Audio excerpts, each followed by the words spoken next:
This is episode 129 of the Slightly Daily Podcast.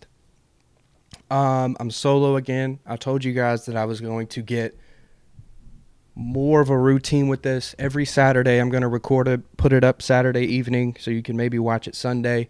I'm gonna. There's no trying. I will get on a more of a schedule and a routine with this.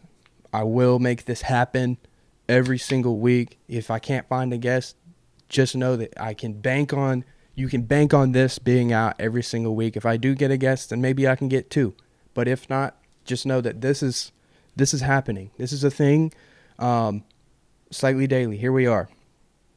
The majority of this is sports stuff. I have a couple oddballs. I have one really good topic that's like music, culture. And then, yeah. But let's just get right into this. I don't want these to be too long, 35, 40 minutes at the most. So, I just recorded for 8 minutes without actually running my audio, so maybe I can tackle this list a bit better. But I have a list that I've thought and prayed and meditated on, and I finally came to a conclusion that I feel good about. And I hope that when I clip this out, people will engage with this and also give me their list and think about it and study on it and like really, really like take the time to think about it. The list that I'm talking about is my top 5 favorite albums ever, period. My favorite albums ever created. Talking, every song front to back. You've listened to every song 1 billion times. Five albums that if you were stranded on an island, those are the only songs that you could listen to. All 20 of those songs so you could only listen to what was on those albums. I think I'm gonna go 5-1. 5 being my 5th, and then 4, 3, 2, 1. But this is tough. But I'm just gonna wing it here. Number 5 for me. Love is Rage 2, Lil Uzi. This is an album that came out 2017, sort of at the peak, of the SoundCloud mumble rap era, whatever you want to call that. This album is, this had EXO Tour Life on the album. This is where Uzi really started to get commercial success. We all knew Uzi from, Money Longer. We knew him from Lil Uzi versus the World. Like, that was his first breakthrough, but this was his first, he's up here performing with Ed Sheeran at the VMAs or whatever award show that was. EXO Tour Life is a generational classic song. Why I love this album so much is because there's so many songs on here, like early 20 Rager, where it doesn't make sense. It shouldn't make sense, but it does because it sounds incredible. This is like a creative masterpiece of sounds. Some stuff that has never been made before and has honestly never been created since or recreated. 20 songs. Speaking of 20 minutes is one of my favorite songs of all time. It came on the deluxe version of the album. It's incredible. This is a masterpiece. And I'm talking, when I say 5 albums, 10 out of 10 albums that you would give a 10 out of 10 A+ perfect score. For me, number 5 is Love is Rage. Looking back on this, they're 5 hip hop albums, but I don't feel upset about it. I'm not trying to be pretentious and be like, oh, fucking Purple Rain is number 3 for me. Like, yes, Prince is amazing. I love Prince, but come on, like, are you listening? Am I listening to Prince? I'm not trying to be pretentious here. Am I listening to Prince's Purple Rain intro to outro every day? I'm not. I love Prince though to death. I have Purple Rain on vinyl. But anyway, number 4. Under Pressure by Logic. And I know a lot of people are probably going to call me corny for this. A lot of people are going to call me corny. And I don't really give a fuck, honestly. This album holds like a special place in my heart. Just Logic is my favorite rapper. I found him when I was a junior in high school. I was 16 years old, something 17. Uh, and he was just doing like his Young Sinatra mixtapes. And I just loved him. I loved his charisma. I loved his vibe. I loved how positive he was. And he was good. He still is. But like, that's what really drew me to him. And I could relate to him in a sense. I could see myself in him in a sense. And honestly, that's we don't really realize it, but that's why we like the artists that we do. I'll let you think about that. But anyway, I'm going to talk about Under Pressure a little bit. In the truest sense, this is just a hip hop album. And honestly, I love hip hop. It's rap, like real rap, lyrical rap, honestly is great. But honestly, this album has that. It's a hip hop album, but it has songs like that kind of bend it. It kind of blends R&B a little bit to this, but Under Pressure just has like it's just a complete project. It's a complete cohesive work of art. In a sense, the Love Is Rage 2 album, it has the same vibe, but like there's some songs that it's just kind of like, okay, it's not like completely changing the world necessarily, but I'm trying to think, but the Love Is Rage 2 as a whole changed the world, if that makes any sense. So yeah, 4 for me, Under Pressure. These next 3 are probably really obvious if you know me. But number 3 for me is My Beautiful Dark Twisted Fantasy by Kanye. I don't really feel like I have to say too much on this, but like when this came out, what is this, 2011 or something like that? So I was like a freshman in high school. It was one of those albums that I didn't listen to when it came out, like 2011, like when it came out. But like we all heard Power. We all knew the big songs on Dark Fantasy. This is one of arguably the greatest albums of all time. And that's what I'm saying. I'm not saying this is like, I'm not ranking every Rolling Stones album and saying this is my favorite. No, I'm saying my favorite albums. This is these are the best albums ever created. No, this is my personal favorites that if I was trapped on an island and I could only listen to 5 albums for the rest of my life, number 3 would be Dark Fantasy. This is a complete album. This is Kanye's magnum opus, honestly. This is his, if you know what I mean by that, this is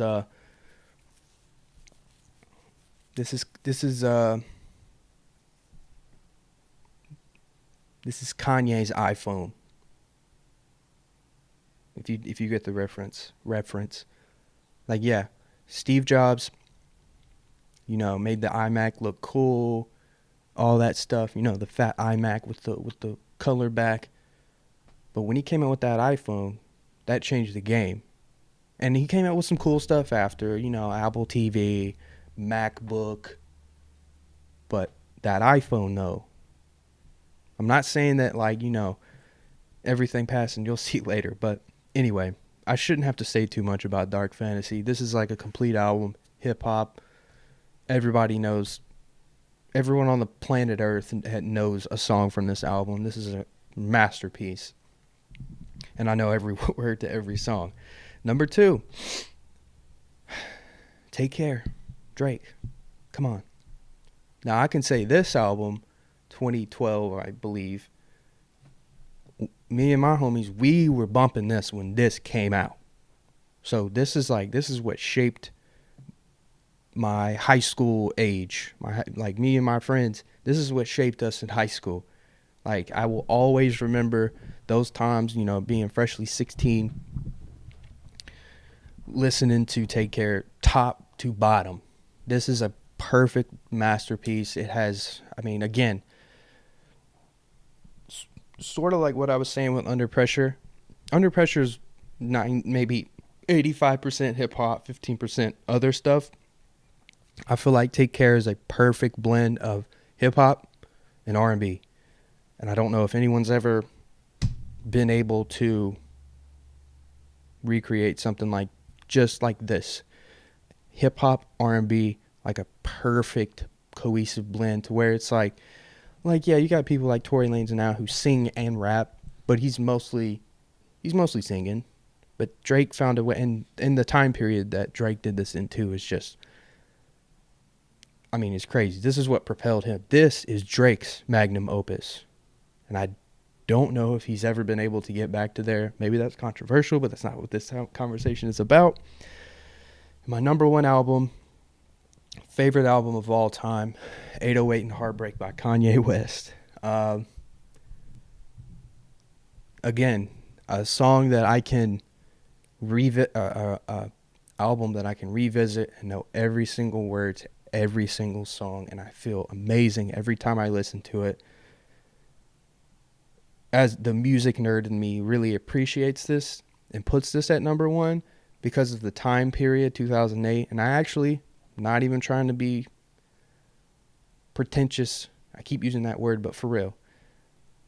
But I got this. This was the first CD that I ever got in my entire life in 2008. I got it for Christmas. And I mean, I listened to it and it was all like slow music and like sort of sad. And I mean, this is like you know, you hear the term alternative R&B so much now. This is like invented in alternative R&B, because back then you had 2008 Neo and Jeremiah and fucking, I don't know if Jeremiah was back then, but you know, like Lloyd and that type of stuff was R&B, but it was like poppy R&B. Or you had like a little bit, you kind of blended to something like, you know, the Fugees that was like funkish a little bit. But this is like, I mean, people were using auto-tune, but Kanye found it. Kanye and T-Pain were like the first two artists to really perfect the use of auto-tune. This album is incredible. So there's my list, my top 5 favorite albums of all time. Please tag me in yours. I would love for, you know, to get this conversation going, to get other people's list. What do you guys rate mine? Yeah. So my next, I'm going to get into a little sports. I'm not going to do UFC picks. Okay. This is literally what I have in my notes right here. Listen. Why soccer is actually super lit. So, maybe for my Nashville area people here, maybe you might start to follow soccer a little more with the MLS team, Nashville SC, like coming to town and the new stadium and stuff, which is great. So just a little bit of a backstory. So I started what really got me into soccer. I mean, okay, let me just get that out first. I get ahead of myself. What really got me into soccer period was my freshman year of high school. I was playing ball in the locker room. The upperclassmen brought their Xbox 360 to school, and they were playing FIFA 10. With Lionel Messi on the cover. I was like, okay, what is this? You know, this is cool. You know, as Americans, we don't really watch soccer like that. We really don't. So basically, I started liking soccer because of that. I started following Barcelona because Messi is just Messi. Messi was just my guy. You've got the Kobe LeBron debate, the KD Giannis debate. But in soccer, Ronaldo, Messi, I chose Messi. So, you know, for the last 10 years or so, I've loosely kept up with it, but I just started really knowing stuff about a year ago. Like really knowing stuff, like, you know, who this player is. Oh, this player's moved to this team, yada yada yada. And I think the really something that Americans don't understand is how massive soccer is. Football in the rest of the world.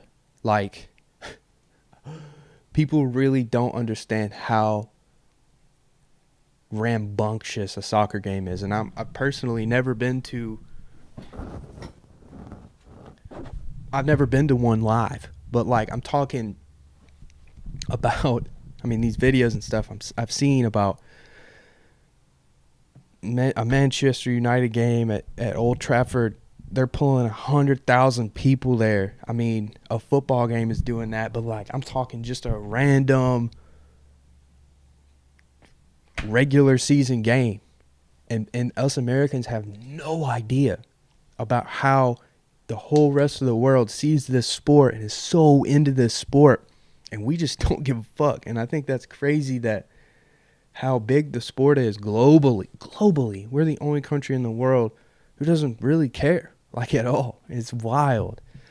But if you really get into it, I think the most interesting thing about European soccer, just soccer around the world, specifically European soccer, is like just how competitive it is, because you've got, the Champions League, which I'm not going to go that into detail and just break down every little minute detail, but you've got your domestic league where, you're pretty much playing against your conference. If you're an English team in the Premier League, you want to win the Premier League, but you also have a chance to win 3-4 tournaments, championships throughout the year. So if your team gets knocked out of one, you still got a chance to win your domestic league. If you don't win your domestic league, like if you're fifth place and you have no shot at winning, you could still compete in the Carabao Cup.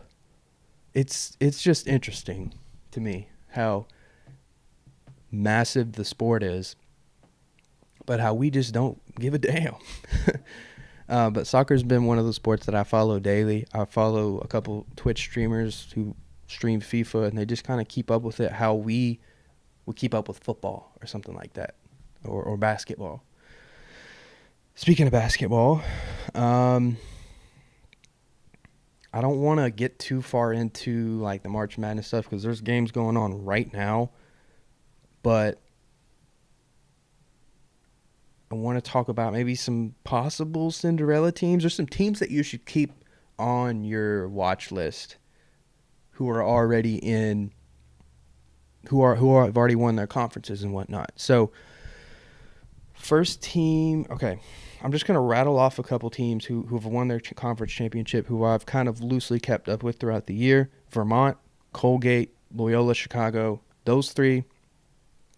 Colgate and Vermont, just because they've rattled off like 15 game, 12, 13, 14 game win streaks throughout the year. And they won their conference, but they probably, they'll be a 13, maybe a 14 seed or so. They could squeak out the reason I'm saying this is because maybe they could squeak out a first round win, get a nice little upset. So those are, Loyola Chicago, because of that run they went on a couple years ago. Colgate beat Syracuse earlier in the year. Vermont, they played a Power 5 school earlier in the year and only lost by like 10. Murray State, Sweet 16 watch. I'm going to call it right here. They are nasty. They're like 30-2. Let me look up their actual record before I just start talking up my ass. Murray State won the OVC, which is a tough conference if you really look at it, because you got Belmont, who for the last couple years, I don't know if they've lost double-digit games and combined. So Murray State's literally 30-2. They've lost to ETSU, which was for no reason at all. ETSU finished, 15-17. That was a fluke, but that was at the very beginning of the year. And the only other team that they lost to was Auburn, who was at one point number 1 in the nation. Like, they've literally haven't lost a game since, what day is this? December 30th. It's March, and they haven't lost a single game. I think Murray State, they'll probably still get disrespected, and then they'll probably still be like a 10 seed or something. But Murray State, keep a watch on them. They're ranked 19 in the country. I don't know. They might be higher than that, but Murray State, Bryant College. The only reason I'm saying this is because of Peter Kiss, that white dude who was just absolutely balling on everybody. The Bryant Bulldogs are the NEC champions. I mean, their resume's all right. They're 22-9. They had a decent year. They rattled off a nice win streak. But Peter Kiss is going to be one of those stories that you'll hear about, one of those guys. My last team who I feel like nobody's talking about besides that buzzer beater, but I've been trying to tell people, but Chattanooga, the Mocs, baby. 27-7. They won the Southern Conference. They have 2 wins over ETSU, who beat Murray State. They're for real. They won their conference tournament on that great Malachi Smith buzzer beater. Malachi Smith is a baller. He'll give you 20 a game in college, which is insane. So, yeah, Chat, Bryant, Murray State, Loyola Chicago, Colgate, and Vermont. I'm taking a couple of them to at least win their first game. Let's see.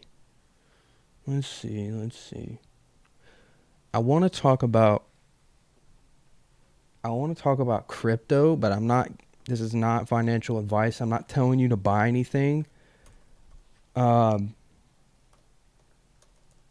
I just want to talk about crypto and why I invest in crypto. I know this is a little bit everywhere right now.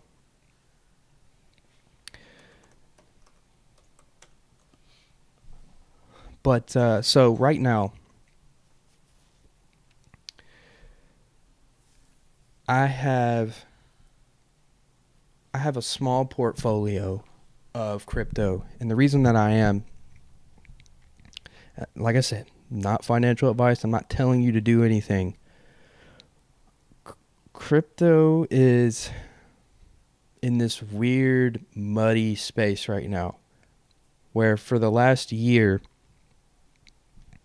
it's been hanging around. There was a bull run in November where it reached all-time highs, and then it came back down to what it was this time last year.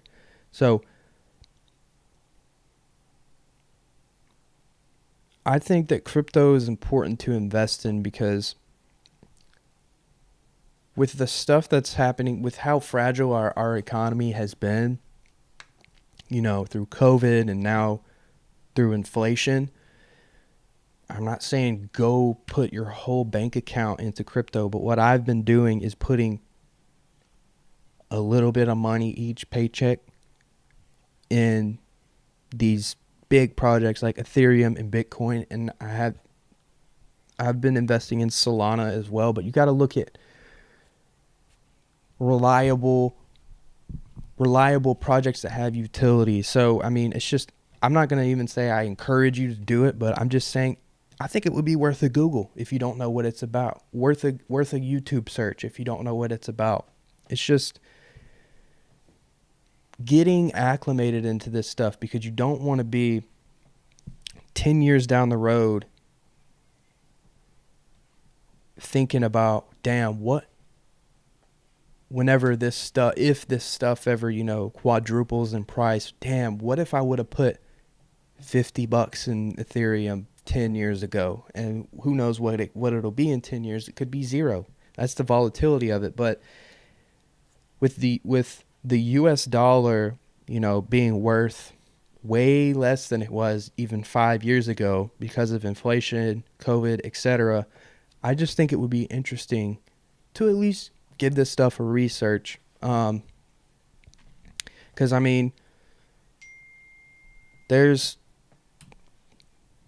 as an adult, you got to start taking your money seriously. You got to be smart with your money. Stay in every once in a while. Build up a little savings account, but also just invest in yourself in the future. And I'm not going to say too much on that, but I think it would benefit anyone to take a risk, but take a small risk in something like this. You know what? I don't think I have anything else unless I could think of something right here. But let's see. I just really want to say that I'm trying to push push ahead more consistently with this podcast stuff. I want to get on more of a schedule. I want to keep uploading these clips because what I have in mind with like when I'm recording these, or even like when I have this little my notepad up, um, is when I'm recording this, I'm thinking about how I can clip it out to small bite-sized clips to get the viewers to come back to the full episode. That's just my thought process on that, at least. Yeah, I think I'm just going to end this here. I'm at about 25 minutes. I don't want to just keep rambling. I'll be lucky to even get one person to get to the very end of this.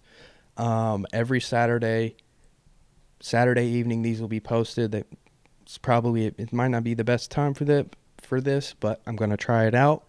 Maybe I can catch some people hungover on a Sunday, click it on the TV. I appreciate everyone. Send me your top 5 albums ever. Really think about it, though. Like, don't just be like, yeah, this is, blah, blah, blah. Like, think about it. Think about it again. Come up with a list. Think about it again for a day. Sleep on it and come back to me. Yeah, guys. Oh, I will say this before I really get off. I'm going to once college basketball, like once tomorrow happens, Selection Sunday happens, I'm really going to try and turn around and give you guys my picks and stuff on who I'm rocking with in the NCAA tournament. Hopefully my team MTSU will get into the NIT. I hope we can just make another run because we had a heartbreaker yesterday. Yeah, guys, thank you so much for watching. I appreciate all the support. Yeah.